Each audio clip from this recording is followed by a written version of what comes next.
Forza Horizon 6, and we are talking about this. The seasons, the weather, how it's all going to work, because it's going to be a little bit different than it was previously. This is the newest IGN video, and of course, I'm going to dissect it, break it down, and give you pretty much the information you need to know, because to be honest, so far, you need me. So just wanted to say something super quickly. There was also another video last week at the end of the week, and quite frankly, they didn't really say a huge amount, but I'm going to include what they said in that video, in this video, in case you missed it, but this is going to focus on the new stuff. So the majority of this video is them talking about seasons and how they perceived it and how it kind of went. And to be honest, it was quite interesting to hear it from the perspective of the developers. So in Forza Horizon 4, I don't know if you'll remember, in the UK, we generally have quite a dramatic change of seasons compared to, say, for example, in Forza Horizon 5. In Forza Horizon 5, well, it was always practically the same. And what they said is they went from, in the Forza Horizon 4, people saying, I hate winter, I don't like driving in winter, winter drives me absolutely mad, to the complete opposite in Forza Horizon 5, where they ultimately said people really missed the diversity of the weather systems. They missed the snow, or they missed the environment changing in a drastic way. And this, to be fair, is something that I can understand. Having it one extreme or the other, quite jarring. So this time they've decided to hone in and find exactly the best point of where you can find the best of both worlds. So luckily, once again, in Japan, they do have seasons and they look absolutely stunning. We've already seen some of these really beautiful snow-covered areas, and what you'll be glad to know is this image right here, as they demonstrated, is that the roads are actually going to be drivable. The exact words was that the Japanese are very good at clearing their roads. Is that an insult on England? Have you seen the state of them? Also, can I just say, is that a pothole I see? Because if so, I've had enough. If you're in the UK, it's disgraceful. We're reactive in terms of our fixing of them instead of, you know, preemptively solving the problem like the majority of the world. No, we wait till it's basically hanging by a thread. Anyway, if that's a pothole, that's actually kind of fun. And I think that's, to be fair, it almost goes a little bit counter to exactly what they're talking about here. They're talking about they don't want to make a frustrating experience on the road if you want to play the game all year round, and the season changes, and there's that frustration that you can't do what you want to do, at least as good as you normally would. The roads still look wet, but it sounds like they're toning down how aggressive the feel of the roads are, which I think is a fair balance. As to which then they said there are areas that are literally snowing all of the time. The mountainous ranges, for example, it's gonna be cold.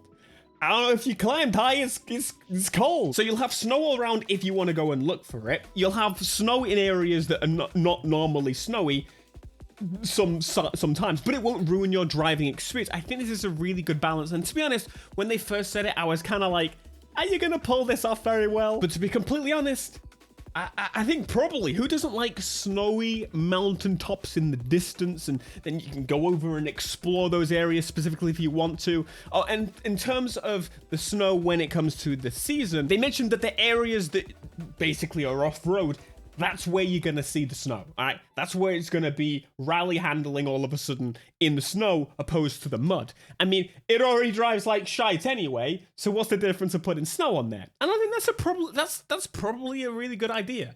But it kind of does make you wonder, is that going to restrict their creativeness? Because that's the problem with Forza Horizon 5. In Forza Horizon 4, crazy seasons. People complained, and we got the complete opposite. And people complained. So yeah, they say that they found a middle ground, but this is still restricting the vision in a way that sometimes vision is so much more important than anything, but sometimes it's not. Need for Speed Unbound, for example, it was much better when they let me turn off the effects. They shouldn't have held on to their vision. One other thing they mentioned is that the seasons will drastically change the color of the world. As you can see in the autumn, it is really defined how different it is. And winter, incredibly defined as how different these areas should be as they would be in real life. I think overall, this is a nice little update.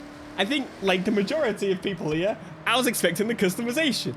They did mention the customization is coming, so that could still be later this week, because they dropped 2 last week, or next week.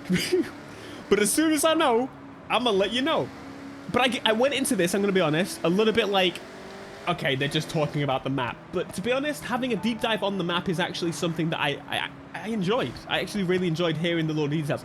There was quite a lot of waffling, but there is another couple of things that are worth mentioning from the open world experience. They kind of gave it as a bit of a non-answer, if I'm completely honest, but it was about the idea of the evolving world. Now, that is where the map changes basically as they update the game. And how can we take, say, a special time of year, like Chinese New Year, not to say that China, but how can we evolve the map and the world in a way to celebrate that? And, you know, they might all be Japan-based for the most part, but like, let's say New Year or Easter, or, you know what I mean? Just they were speaking about that. And they mentioned because they're moving away from the last-gen consoles, this is the first time a Horizon in, well, since Horizon 2 has not been on the Xbox One, which is absolutely wilder than Horizon 1, obviously, but you can play that on the first time it's not playable on Xbox One.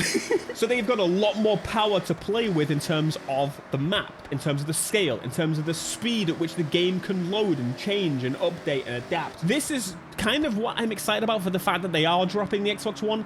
Hard drives are gone. In the bin.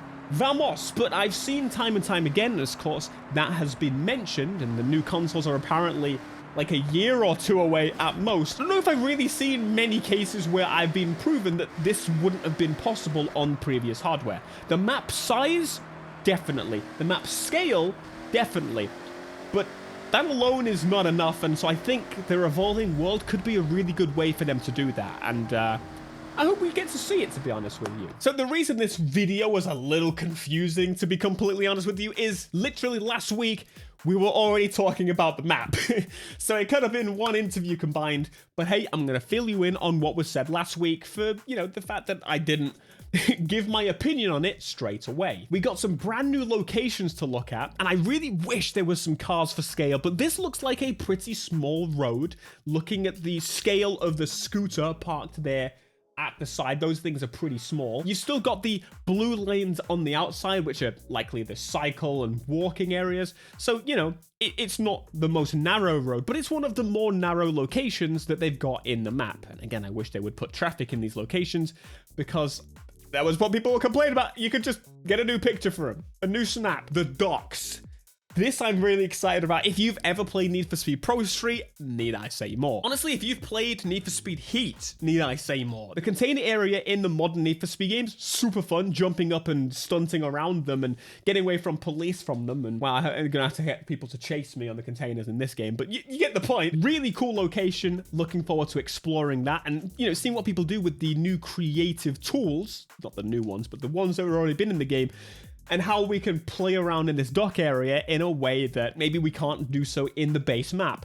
This is the type of thing I'm looking forward to. Taking an area that you normally wouldn't mess around with and messing around with it, or accessing areas that maybe we're not supposed to. Like, can I get onto the roof of those buildings? And if not, you need to do a better job at the collisions and props and the rest of it. Anyway, another section. Very cool, very beautiful, very nice. We also got a bit of an extended look at the downtown area of Tokyo City as well. I guess maybe the intent with the video was because there was an announcement where they had two teams working on the map, okay? One working on Tokyo City and one working on the rest of the world.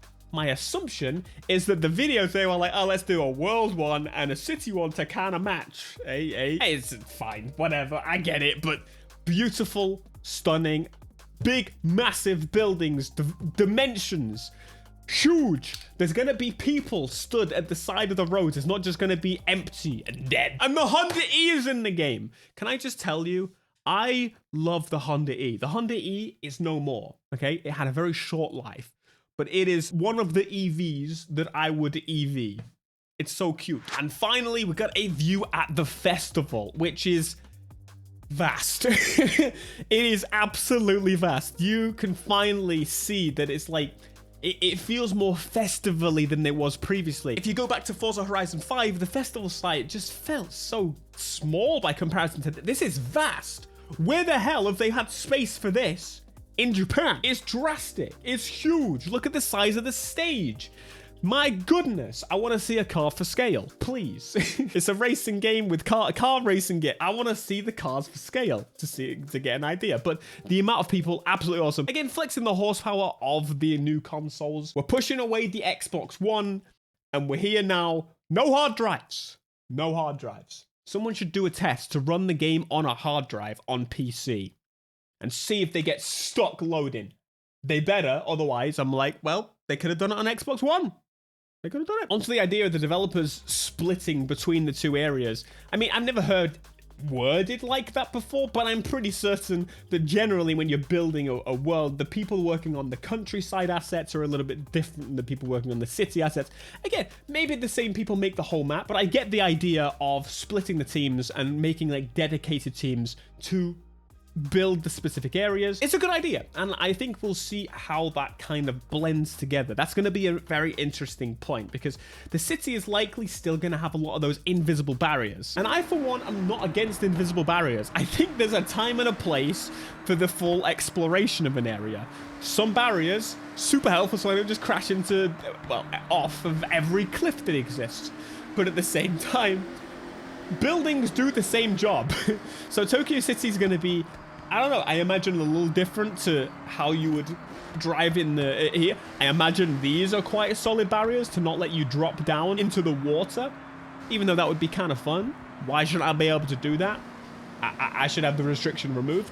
Those barriers look like they're pretty breakthroughable. So I think the design language, to be fair, I think they've got it. They've always had a pretty decent idea of, you know, in the more recent games, big trees should be solid, small trees should be breakable. A lot of games don't get that, and I think that was a huge change they made. But I'm very curious about these trees. They're not giving me like the instant confidence to smash through them. I guess we'll have to find out. So that was the information for this week. It's not a huge drop, but ultimately it's something that I wanted to share with you. I think the team creating the world, in my opinion, are carrying this game in a much bigger way than some of the other teams. It is the thing that continues to impress me, even when they don't do the colors properly on the encoding.